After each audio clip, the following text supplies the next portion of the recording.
छेती छेती वग हो चना दिया पानिया छेती छेती वग हो छेती छेती। मोहम्मद रफ़ी साहब को अपने मदाहों से बिछड़े तकरीबन 43 बरस मुकम्मल हो गए हैं और उनके गीत आज भी अपने मदाहों के दिलों में, उनके सुनने वालों के दिलों में रस घोलते हैं। इस वक्त मैं उनके एक मदाह के साथ मौजूद हूँ जो गुज़िश्ता 40-42 बरस से उनके गीत, उनकी मुख्तलिफ़ चीज़ें जमा कर रहे हैं। आइए जानते हैं उनसे कि उन्होंने क्या क्या चीज़ें, क्या क्या नायाब चीज़ें उनसे रिलेटेड जमा की हैं और कब से वो ये जमा कर रहे हैं।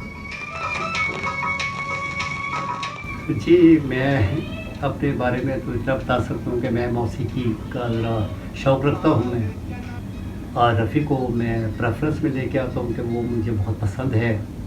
और रफ़ी साहब के बारे में तो बात करना ऐसी जैसे सूरज को चिराग दिखाने वाली बात है। मैंने रफ़ी के बारे में कैटलॉग रखी हुई है, ये सालें रखी हुई है, पुरानी बहुत कुछ है। तो ये जितनी भी सीढ़ियाँ हैं ये देखें, वो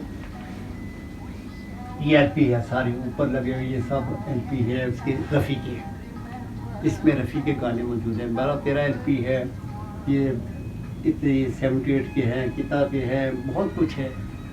देखिए, मोहम्मद रफ़ी के चाहने वाले पूरी दुनिया में मौजूद हैं और हर चाहने वाला यही कहता है कि मेरे पास वो चीज़ होनी चाहिए जो किसी के पास ना हो।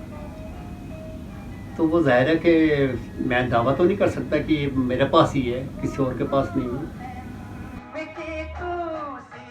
जब कैसेटों में मैंने देखा कि कुछ चीज़ें अवेलेबल है, कुछ रिकॉर्ड लोग वो रिकॉर्ड करके नहीं देते, तो मैंने रिकॉर्ड ही लेने शुरू कर दिए। पहले मैं मिलते थे रिकॉर्ड उससे करके कैसेट पे, उसके बाद वो मैं फार कर देता था, दे देता था किसी को।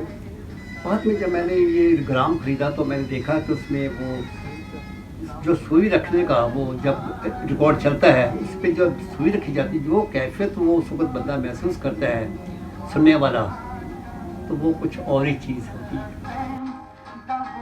जी, अंग्रेज़ी गीत के बारे में लोगों को ज़्यादा इल्म नहीं कि इसने अंग्रेज़ी गीत भी गाए थे, बल्कि मेरे पास कोई इंटरव्यू के लिए आए तो मैंने उन्हें बताया अंग्रेज़ी भी गाए थे। मैंने कहा जी बिल्कुल, ये रिकॉर्ड है मेरे पास, देखें इंग्लिश में गाया हुआ है।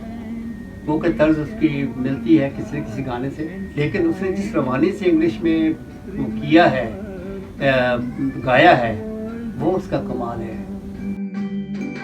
जहाँ तक मेरी पहुँच गई है, मैं बम्बई के चोर बाज़ारों में भी घूमा, वहाँ से भी रिकॉर्ड लेके आया हूँ मैं अमेरिका से भी मंगवाए मैंने, अबू धाबी में रहा तो वहाँ पर अपना इतने का रिकॉर्ड ही होता था जितने का खर्चा हो जाता था।